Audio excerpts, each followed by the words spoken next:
What an amazing day. Amazing weekend in the Serie A. Dramatic goals, dramatic finishes, awful own goals. This is why we watch soccer. This is why we're here. We're here for the own goals. That's what we're here for. We're here for the own goals. We're here every Tuesday, 2 p.m. The Calcio Guys with Adriano DiNardo, Gianni Delacoli. I'm Nicholas Di Giovanni. Lots to talk about this week. Lots to talk about. Daniele Labanti will be joining us live from Bologna. Wow. Can't wait for that. To talk about the struggles that Bologna has been having early this season. And you, Adriano, I mean, as an AC Milan fan, you're wearing that Alessio Romagnoli kit. I mean, what a week. This past 7 days, these past 3 games for Milan, can you say it's turning their season around? Well, I sure hope so. I mean, these were important games for Milan there, and they really, surprised me a bit. How they were able to come back and fight, and get the results that they actually didn't need there. So I'm very happy for that. The Genoa game, the redo for match day 1 there on the Wednesday was really a great game. And I'm happy they got that result. The Udinese game, I have my opinions on that. They're a bit kind of a scrappy win, but they got the result. So, again, happy for that. Happy where they are in the standings so far, and hopefully they can continue their hot streak. So that Udinese game, this is how it finished. And one back by Milan. Here's Suso. Forward, surely not Catrone. Options in the middle, plenty of them. Suso can't get free. Can anyone? Yes, they can. It is absolutely extraordinary. Romagnoli had gone forward in the attack, and Milan have won it. So that's what Romagnoli's second late winner of the week sounded like. Gianni, you're making a return this week. Yes, I am. It's good to have you back. As best as I can. You're off the I tried to stifle it. I'm sorry. You're off the injured reserve, right? Yes, I am day-to-day right now. You're day-to-day. I have the warm-up jersey on. Yeah. You're on the bench, on the panchina. So Milan, I saw something on Twitter, I believe. It might have been Facebook, that Arsene Wenger is rumored to replace Gennaro Gattuso as coach of Milan. Is that something you could see happening, Gianni? I don't think it's going to happen. I can understand why these rumors have started, but I think it's a terrible idea. I just think that the reason why these rumors have started is because maybe ownership, correct me if I'm wrong, Adri, but maybe ownership doesn't seem like to have much faith or confidence in Gattuso, which is pretty weird because the guy in 48 games in Serie A has 24 wins and 13 draws, only 11 losses. So he's got a great record. It's just because he's so emotional, he's so brash, he's so straightforward with his feelings, and he tells it as it is. He doesn't have that, I guess, that professional look that they probably want, but nonetheless, the players love him. He's great for the fans. He brings a passion to the team. It's a bad idea to replace Gattuso, in my own opinion. I gotta agree with you on that one. Someone who has kind of that outside perspective, it'd be just terrible timing to replace him. Agreed. I could have seen this happening earlier in the season, either with someone like Conte or Arsene Wenger. But I think Gattuso has control of the team, and he's got the players playing how they want. He's got Cutrone, Higuain up top. Higuain suffered a bit of an injury, so I think he's doubtful for the game against Real Betis on Thursday. But he's done a fantastic job, and it would be a shame to see Milan let him go out of the blue, and it just makes no sense to do it right now. Yeah, Wenger, me personally, he doesn't fit the Milan system. He doesn't have that kind of DNA, I guess, in him. He's a great manager. He did a lot of great things, I guess, so you can say with Arsenal there. But Gattuso, I love him. I would hate to see him leave. He's just, as Johnny said, he has the passion. He has the players behind him. I think, as you said, ownership. They didn't really. Gattuso wasn't their guy. It was back when the Chinese investors were still in there. So maybe they want to bring in a new blood, but I really wouldn't want to see that happen. Gattuso is the man, and I could definitely see him continue. So one coaching change that there was this weekend, Empoli fired coach Aurelio Andreazzoli on his 65th birthday. Yeah, buon compleanno, and then they let him go. Yeah. Like That's a real low blow. yeah, That's a low blow, and it's just disrespectful. it's bad timing because his birthday falls on a Monday, and coaches get fired on Mondays. But what's a lower blow? Getting fired on your birthday, or getting the SAAQ to send you a license renewal on your birthday where you have to dish out $150? Let's figure out what's the real low blow here. I don't know. I mean, I don't know. That's a good point. It's a good point, but I don't know. I would think that's pretty low. I don't know. Oh, come on. Especially I think getting I'm just fired. kidding. Yeah, it is. At least you know that the SAAQ is coming, right? Yeah. The SAAQ is coming. You don't see getting fired. I don't know. Usually when my birthday's coming up, I'm usually excited for it. I don't think about the car license that I have to pay for, but no. Anyways, in all seriousness, yeah, that was extremely I don't want to say surprising because they have a 1-3-7 record, but And they just got killed by Napoli on Friday. yeah, but don't forget That's tough, it's though. an offensive juggernaut, Napoli. You Yeah. know, they weren't the most defensively sound squad, but that's I guess for them it was just strictly business, but still it looks bad on the public relations side. Yeah. Especially considering at midnight they posted on their Facebook, "Buon compleanno, Mister," and then 20 hours later, Yeah, not whatever even, it was, 12 hours later, He got the boot. he got the boot. So right now, Giuseppe Iacchini is rumored to be the next coach of Empoli. And, I mean, names familiar for every Serie A fan. In May 2013, he was hired by Palermo, only to be sacked, 2015. So it's a good 2-year frame. That's fair. He was rehired by Palermo in February of 2016, only to be fired again the next March. And then hired by Udinese in May 2016, fired October 2016, and last November Sassuolo hired him, and he was there till the end of the season. He's the one that's famous with the cap.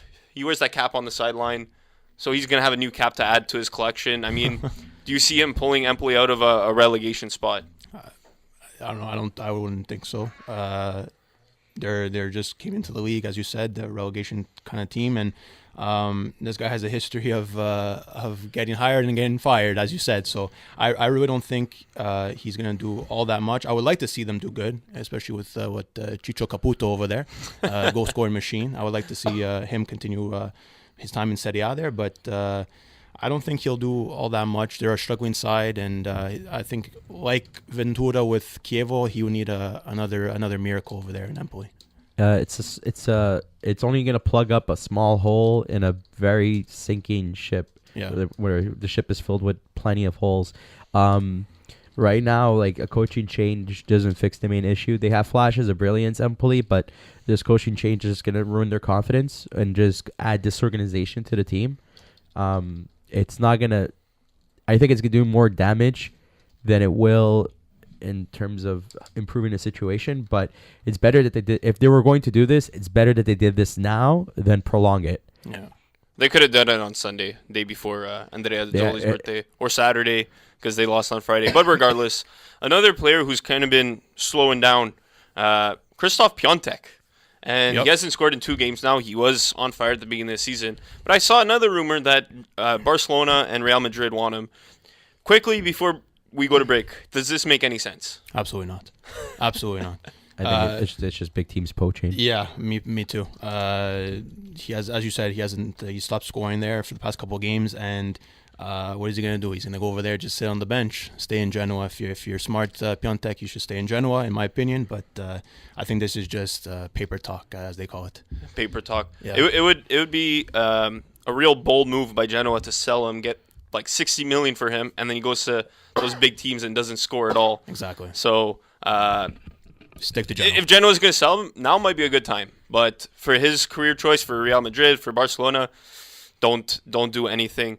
On the other side of break, red card, yellow card of the week. Got a lot of fouls to give out. You're listening to the Calcio Guys on CJO 1690. on CJO 1690. Welcome back to the Calcio Guys with Adriano DiNardo and Gianni Dellacoli. I'm Nicholas Di Giovanni. So lots of scoring this weekend. 33 total goals, tied most across all of the European leagues. Tied with England, actually, and England had one less game. This counts a 6-1 win by Manchester City over Southampton, which shouldn't really count. just like we shouldn't count Parma, Frosinone 0-0. So really, the Serie A scored more goals. Exactly. But in reality, Inter 5-0. It was 5-0 against Genoa, yeah. And then Yes. Napoli 5-1 over Empoli. over Empoli. Those are games you guys could have more or less expected. Yeah. Yep. And Sampdoria, host Torino. Me and Adriano both thought Sampdoria would come out the win. We did. And it's Torino who comes out the 4-1 win. Andrea Bellotti finally gets A double double brace. score on brace. penalty, but his header was nice. And Gianni, this is what you had to say about Torino 2 weeks ago. So I basically compared Torino's offense to a dormant giant that is legally blind. Basically, they could wake up at any moment and just smash in like 3 or 4 goals a game. So that was on the Calcio Guys 2 weeks ago. So how good is it to see this Torino offense finally click? Well, I mean, it's awesome to see because, like I said, guys like Bellotti should be scoring because he's got the talent for it. But I mean, to call a spade, his second goal was a penalty shot. I mean, you have to be an idiot to miss a penalty shot unless the keeper reads your shot. But Quagliarella missed one actually. well, then he recovered and he scored. scored. And we can never forget about Zaza, so But don't get your hopes up too high there. This is what I wanted to touch upon. Even though they scored 4 goals, they still had 6 shots wide. Didn't 6 shots that missed target. Like I said, a sleeping giant that's legally blind. They have the offensive capability. They know how to generate their offense. Finally, they've been hitting their target and they scored 4. This is what happens when they're accurate. But then there's games where it's just, what are you guys doing?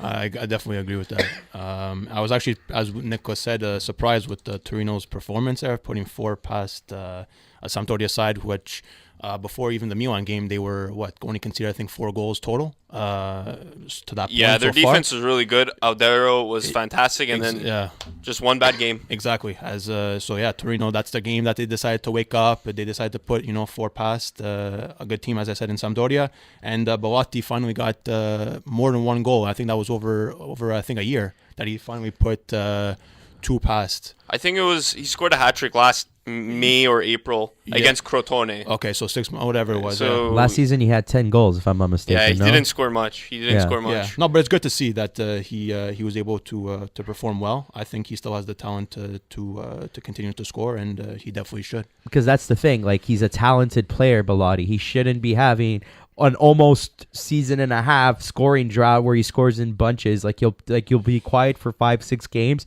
and then score brace in another game. Like, he's too good for that to happen. That's where the frustration is, in my opinion. Absolutely. I would hope now with Bellotti, he gets those 2 goals. I hope he gets the call up for the national team. Well, it builds on the confidence. It helps his confidence. They have big games coming up against. Well, one big game coming up against Portugal, and they play the U.S. in a friendly. So it would be nice to see him back with the national team. Red cards and yellow cards of the week. Okay. So as you said, it was a crazy weekend in Serie A, as it always is. For me, the yellow card, I'm going to have to give one to Giaccherini's own goal against the Chievo and Sassuolo game there. I don't know what the heck he was doing on that play, trying to get it back to Sorrentino there. Just boot it out, man. You had nobody on you. Just boot it out, clear it, get it out of the danger zone. No, he decided to pass it back to Sorrentino and cause an own goal to make it 2-0 for Sassuolo. So I'm going to have to say the yellow card for Giaccherini. And he now sees a flash of yellow before his eyes. Definitely got flashed. You, Gianni? I'm actually giving a red card to the ref of the Fiorentina-Roma game because the goal that the penalty shot that was awarded to Fiorentina that led to their goal, I don't understand why he didn't go to VAR for that. First off, when It's a penalty. It's a penalty. No, but when Simeone received the ball, he was completely offside. Johnny, it wasn't a pass to him. It was a bad pass back. So he could have been 3 miles offside, and it still counts because the defender passed back. I think it was even Florenzi. I don't remember that. I checked it out because me too. I thought when I first saw the replay, I'm like, he's offside. That shouldn't be a penalty. And then I saw it the second time, and it's a defensive pass back. Offside was never in question, actually. Yeah. But regardless, I think, as we said, VAR should definitely be in play in situations like that. He was listening to the VAR referee, the video assistant referee. And I think it's a penalty because Because his fingers touched the foot. Well, Olsen came out, he his didn't face, get the no? ball, and Simeone fell. If that's not a penalty, then we might as well just cut all penalties in soccer. I don't know. It was a very, very, very weak call. Yeah, I don't know. This goes back to the VAR. It was I think. little contact, but there was contact. Olsen had to get the ball. That's all Olsen had to do, and he didn't. And the moment you don't get the ball and you knock down the striker, that's a penalty. And it understandably, it's frustrating for Roma because it's minimal contact. It's just no. It's No. crazy because we've seen those get called and we've seen them not get called in the past. So that's where They should be called. Well, they should be, but we've seen both sides of the spectrum. We've seen them get called and we've seen them not get called. So this goes back to VAR being still, I think, new and still to be worked on. And if they can get that right, then we wouldn't be having these arguments. But they definitely have to be worked. But you still want to give a red No, card. because my argument is that like the penalty shot that Sampdoria received, that was clear contact to who was it in the box? I can't remember who it was, but it was just like the goalie comes in and Pratt, just, I think. yeah, it just completely Pratt, not yeah. tackles him, but like. Oh, yeah. I His remember. arms are both like just slamming down onto his legs, whereas Olsen just nicks the tip of his foot, and obviously obviously soccer players embellish, and it's an awarded penalty shot, and that just baffles my mind. So you're giving that a red card. I'm giving that a red card. This is going to be a red card, and is that going to change the course of the game? Definitely did. For me, I have an interesting card to give for this one. So obviously we know the zone has the Serie A rights. Yeah. And there were two incidents when I was watching this weekend that just blew my mind. So the first was how they were pronouncing some players' names. Have a listen. Sepatelli, Sigarini. So Sepatelli and Sigarini. So for me, as a broadcaster, as a journalist, when you're broadcasting a game, you have to learn how to say the players' names right. If the zone is hiring these guys and they don't know how to pronounce the CE or the CI in Italian, the Cepatelli, Cigarini, get them out. Go hire guys that know how to pronounce Italian names. It's frustrating to watch because it's you just write on your paper, you just watch other Italian broadcasters say their name. It's not that hard. You know how many guys are going to have to hire over all these stations if that's the case? It's going to be it's too But much. at the end of the day, you're supposed to learn how to pronounce No, I agree players' with names you. right. I agree Not with you, necessarily, but it's hard. It's hard, especially if you're playing a sport where there's people of multiple nationalities that play on the team. You're gonna have to learn how each nationality pronounces their names. That's part of it's the job. That's part of the gig. Not necessarily. If there's hundreds and hundreds of players that you have to learn their pronunciations, how to do it properly, it's hard. And if your viewer base is not the average Joe is not going to know how to speak Italian or how to pronounce certain words in Italian. So for them, it's not much of a difference. It's a player's last name. It's a name. You'd be surprised. It's part of respecting someone. No, but you'd be surprised. How many times have commentators gone back and forth? Like, let's just use hockey as an example. How many times have commentators gone back and forth on the pronunciation of Marshy's name, Marchand? People say Marchand, people say Marchand.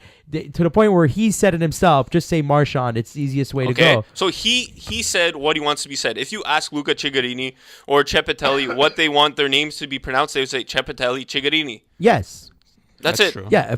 That's all it takes. It's so we But- Your Adriano, your name is one of the easier ones, right? Between us, okay. Gianni, how many people butcher your name?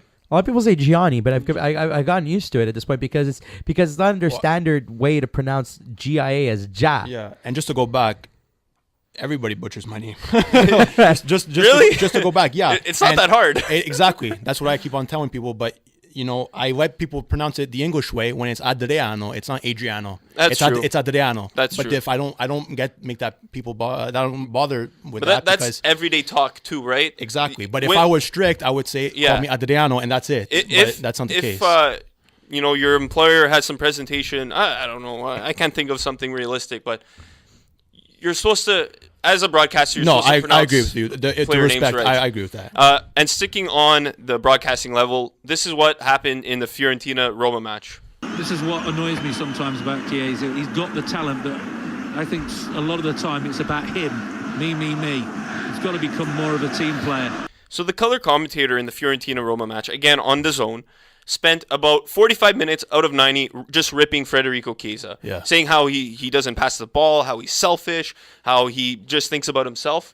And again, that's so frustrating to listen to because who is this guy to rip rip on one of the top Italian players, one of the top creative players. He's young. He's going to learn. He's what, 21? Yeah, he's going to learn. Why is this guy coming from England? See, so I'm fed up. This goes back all the way to episode England. what? Two?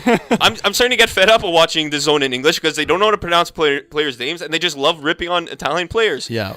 I miss Rai. But the guy has to fill in time during the I know, lull periods. but you know, you can criticize a player, but he's just providing an opinion. As sports commentators, what do we know? We're just opinionated people. We're just giving our opinion. If that's the guy's opinion and he's getting paid for it, that's the position that he's in. But constantly doing it all game, come on. No, wait. But you know what that tells you? It tells you that Chiesa is active. He's doing something. He's producing. So he can say all he wants, but Chiesa's doing something. As I said, he's involved. So it shows that he's doing something. Can we agree? I think we all agree that Chiesa is the future for Fiorentina, right? Oh yeah, of course. And Italy, of course. Yes, he's going to be one of the top players in Italy's future, right? Well, I would hope so. So obviously he's going to have a lot of scrutiny. He's going to come under a lot of commentary and a lot of criticism. Like I'm not saying he's at the skill level of these guys, but when I say Ronaldo and Messi, but these guys, for example, are the number one prime candidates of getting criticism all the time. Chiesa's not near that level. I'm not saying that he's there, but I'm saying Chiesa is going to be a top level player. He's going to receive a lot of criticism, a lot of scrutiny, but that's what we're going to have to get used to. Yeah, exactly, definitely. How many times have Pogba got scrutiny and criticism for his type of act? And that's frustrating too. Donnarumma too for Milan. It's an ongoing saga. But that's an ongoing thing. He is the future of Italy, the goalkeeping position, and he gets hate every game. So it's just frustrating to watch as someone neutral. If anybody's watching this on our YouTube later, I'm wearing my Davide Astori Fiorentina shirt, so maybe it looks like I'm a bit biased towards Fiorentina. But you know what you can do? Actually, what I do sometimes, you just mute the commentary on the TV and you look up for an Italian radio station online. And you just listen to the play-by-play in Italian and sync it. There you go. Too much work. I need if the zone could allow us to switch languages, because they do broadcast some games in Italian, that would be the best. Because I seriously do miss watching my Italian my games in Italian. And Diletta Leota.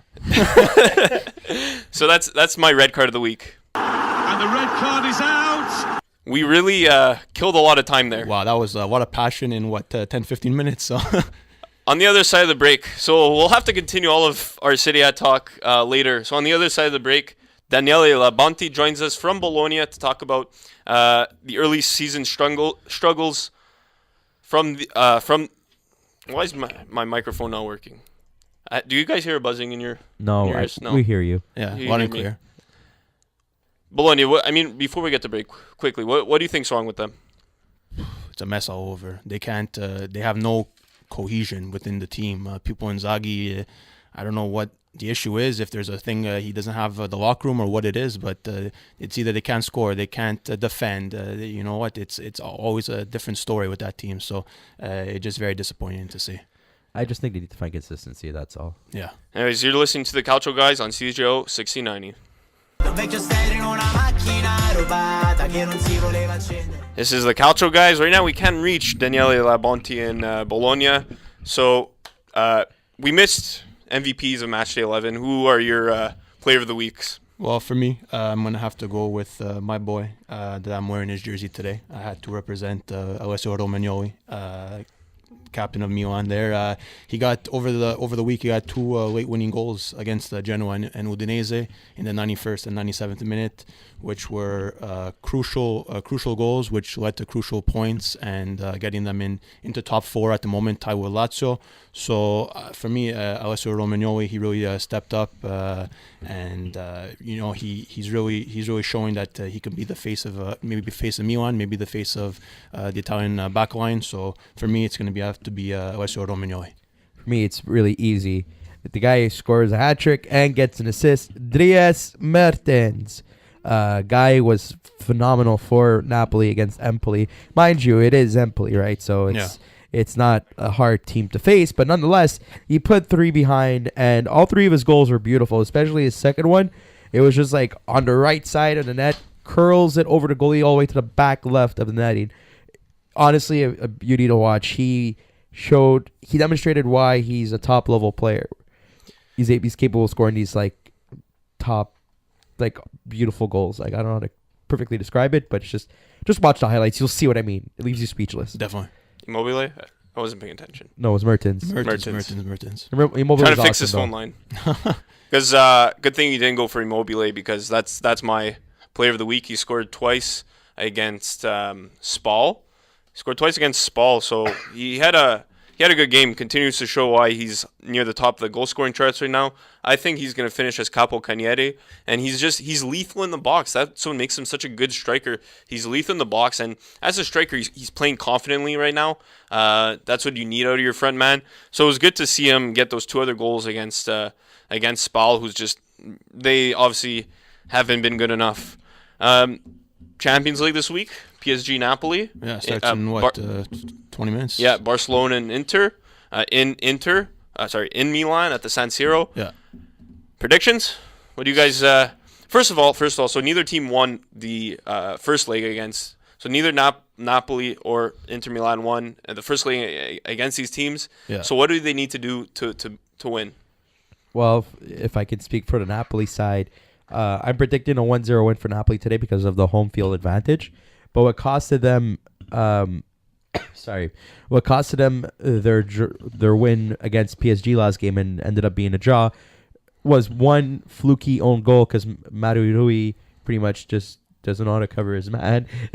Yeah. And the second one was Di Maria, beautiful shot, like perfectly placed. Like Ospina had no chance on that. So if you could just do what you did in Paris, but you have your crowd and your fans behind you this time around, they can get the result as easy as it was. Not as easy as it was in Paris, but they should probably get around the same result. But I'm still saying a 1-0 win for Napoli that game. Yeah, I think the fans will definitely push them over the edge, especially Naples there. I would probably say, I'll probably say a 2-1 victory for Napoli over PSG. You pretty much touched up on all the points. You know what, they have the means to beat or even to get a result against PSG, as they showed in the first game. They just has to continue building on that and work on maybe some defensive errors, I guess you can say, and just finish off the game there. Going over to Inter Barcelona. That's all. We've said it since the draws came out. It'll always be a tough matchup against Barcelona. I think now he's in now. Messi, I think, for this game. No, is he still out? I think he was out 3 weeks, and that was 2 weeks ago. So okay, so he might be still out. Yeah. So regardless, even if he's in, he's out. It's going to be a tough one. I do think though Inter can get a result. Will they win? I'm not too sure. If they can continue building through the midfield, through the flanks. Getting it to Icardi there, I think they can be lethal. But for me, my prediction, I'm going to go with a 1-1 draw. I think for both teams, they really have to use the home field advantage, like you both said. Yeah. At the end of the day, you could prepare all you want for Champions League, but when you have that home field, when you have that crowd behind you at the San Paolo, at the San Siro, those Saints, those Saints behind you, it's huge. Serie A Matchday 12, Juve Milan. That's a game of the week. That's the game of the week right there, and it's first time in a long time that Milan's in the top 4 again, and this game has pretty much Champions League implications. It's gonna be fun, Adriano. It's gonna be fun. It's got Champions League written all over it. Top 4 finish, probably written all over it as well. At least for Milan's side of the perspective there. But it's going to be a tough game, as we know, we may not like to say, but Juventus is the top team, and they've been the you top. have to say it because they've been the champions. Exactly, that's what I'm getting at. They've been great. For these past couple of years now, and they're continuing to be great. They've added obviously another piece in Ronaldo, and you know what? They just have depth, so they're definitely the team to catch. And Milan's going to have a lot on their hands on the weekend there, but I definitely think they can give maybe Juve a run for their money. Predictions? So for Champions League or for Serie A? Okay, so we got 4 minutes before break. So let's go through pretty much all 14 games. So 16. So Champions League, Europa League, Serie A, just scores. We have 4 minutes. So So Champions League, PSG Napoli. I'm 1-0 Napoli for me. 2-1 Napoli. I say 1-0 Napoli. Inter Milan Barcelona. I say 1-1. Same. I say 1-1. I say 3-1 Barca. Juventus hosts Man U. I say 3-0 Juventus. I'll say 2-0. You, Johnny? 2-1 Juve. And then finally, Roma's at CSKA. I say 2-0 Roma. I'm going to say 3-0. I'm going with 2-0 as well. Thursday, Europa League. Milan goes to Betis. I say they lose 2-0. I'm going to say 2-1 they lose. I say, you know what? Milan might actually win this one, 3-1. And Lazio hosts Marseille after beating them. I say 4-1 Lazio. 4-1. I'm going to say 2-2 draw. 2-0 Lazio. Serie A Matchday 12. So Frosinone, Fiorentina. The battle of the frrr. I'm going to go 2-0 Fiorentina. 3-0 Fiorentina. 4-0 Fiorentina. Torino Parma. Yeah. What do you say? 2-0 Torino. 2-0 Torino. I'm going to say 1-1 draw. 2-1 Torino. Spal hosts Cagliari. I'm going to say 1-0 Cagliari. 1-1 draw, Bob. I say 1-0 Cagliari. Genoa hosts Napoli. I go 2-1 Napoli. I'll go 3-0 Napoli. I go 3-1 Napoli. Atalanta hosts Inter Milan. Some former players on Inter Milan from Atalanta, like Gagliardini. Yeah. What do you say? 3-1 Inter. 3-1. I'll stick with that 3-1 as well. I have 3-2 written down here, Bob. Empoli hosts Udinese, and it could be Iachini's first game as coach. Udinese easy win, 3-0. 0-0 draw. Wow, I go for a 2-0 Udinese victory. Chievo hosts Bologna in the battle of relegation. Chievo, they're going to stay at -1. They lose 4-0. I'll say 1-0 for Bologna. Hey, same. I'll say 1-0 nothing. Roma hosts Sampdoria, so that's actually a decent matchup. That's a good one. That's Sunday morning. 2-1 Roma. I'll say 2-0 Roma. I'm gonna start hiding my notes from you, Nick, because I'm saying. I don't see Roma. anything, man. I'm looking You at. lie. I'm looking at the screen. So what do you say? 2-0, 2-1. I said 2-1 Roma. Yes. All right. And then Sassuolo. Sassuolo Lazio. So a battle between European teams right now. Well, Sassuolo's in a European. Potentially. Sassuolo's in a European spot, and they host Lazio. So I say 2-2. 2-2. 2-2. Yeah. I'll go 3-1 Lazio. Okay, now I'm gonna start hiding my notes from you because I say 3-1 Lazio as well. And then finally Milan hosts Juventus. It's gonna be a tough one for Juventus. Milan's playing full confidence. I say 1-1 actually. 1-1. 1-1. I'm gonna go late winner again, maybe. Ooh, that would be beautiful. I'd like to see Milan get a result against a tough Juventus, but I'm gonna go 1-0 Milan. So 1-0 Milan. I'm gonna go for. I hope they win, but I realistically think it's probably gonna be a 2-2 draw. Very possible. So now we're going to try to get Daniele Labanti on the line with us. Hopefully the phone works. Yeah, calling it is always tough, I guess. Yeah, to talk a bit about Bologna. You're listening to the Calcio Guys on CJO 1690.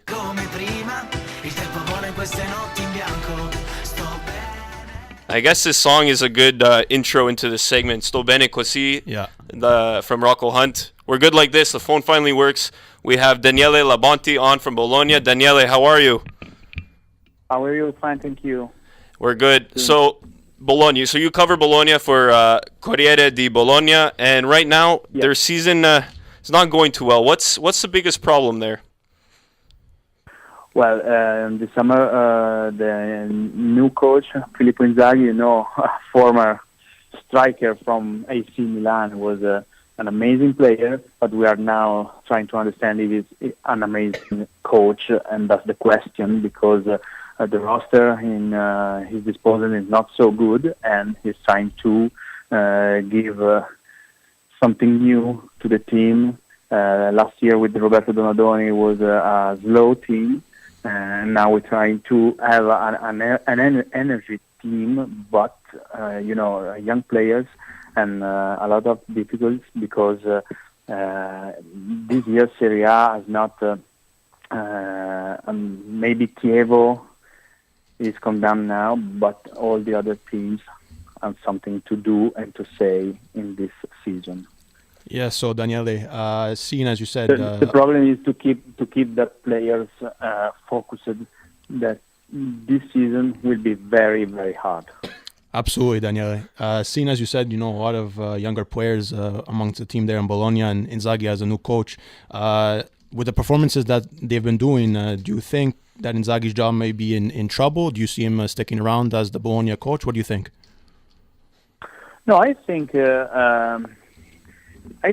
he will be the coach till the end of the season, because we understand that in the first year the management is trying to give him the time to learn something, and he's the first experience in Serie A because he has been the coach of AC Milan for a couple of weeks, and so it's important to understand if Inzaghi can coach not only in Serie A but in a team that needs something different, because Bologna is a strange city, is a team who won titles many years ago, so the people wants to be important in the Serie A, but the club is not, and the management is not, or not yet, and the team is so young that you cannot ask them to be top team in Serie A, not now and not even next year. Yeah, for sure. So you're saying that there's a lot of great young players on Bologna, which I agree. Who do you think is their current best player, or is going to be their best player on this current roster for Bologna? That's a difficult question, because we came from 2 years with Simone Verdi, who joined also the national team. He was probably one of the best forwards in the league. And now we are trying to understand which player can be the most important from this team, and can be they can do the step up, to take the team in another level.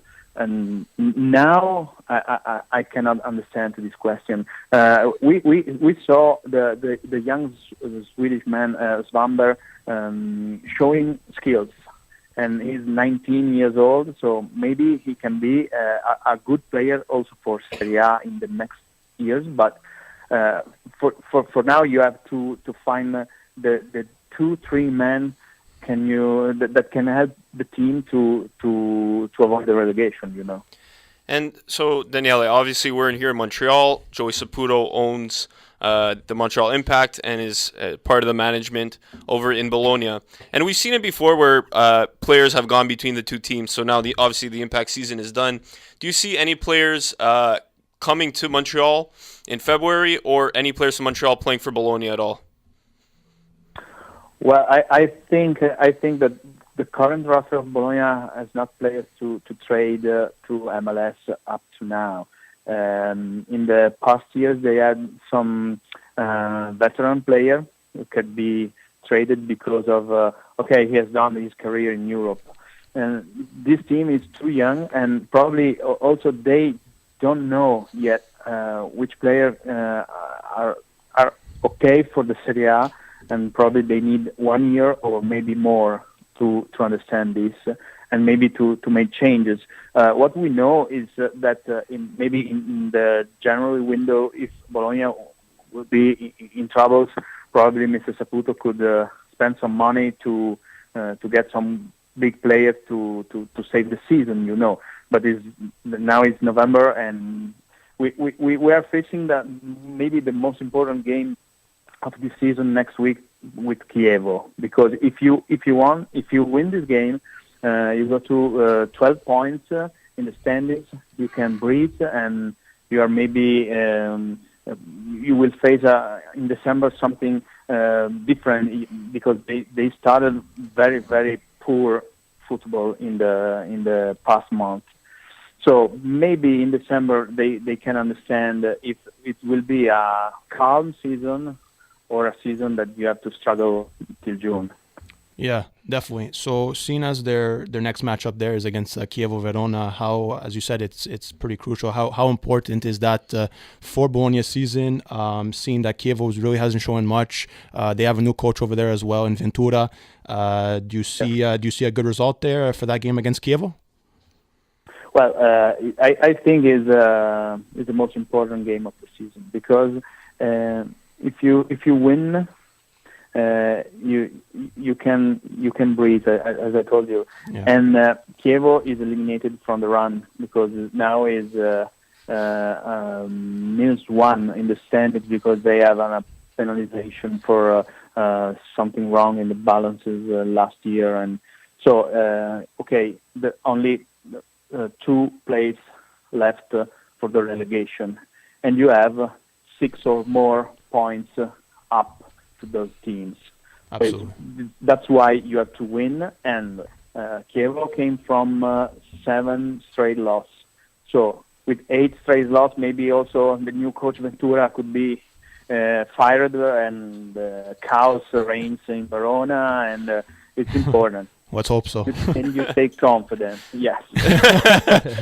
So Zemaili was a player that came to us for the impact, then went back to Bologna for personal reasons for his family and stuff. Do you want us to just talk? Do you want to talk to us about him a bit? Do you think he's happier in Bologna, or do you think maybe he was having a better thing for his career in North America? What do you think? I didn't catch the name you said. Zemaili. How do you pronounce it? I still didn't even know how to pronounce. Blarium Jamaili, number 31. Zemaili. Jamaili. Okay, Yeah.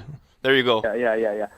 It's okay. Well, he struggled a lot last year in the second part of the season when he left Montreal, and we guess that the different rhythm of MLS in respect of Serie A or European football could have been an issue for him when came back.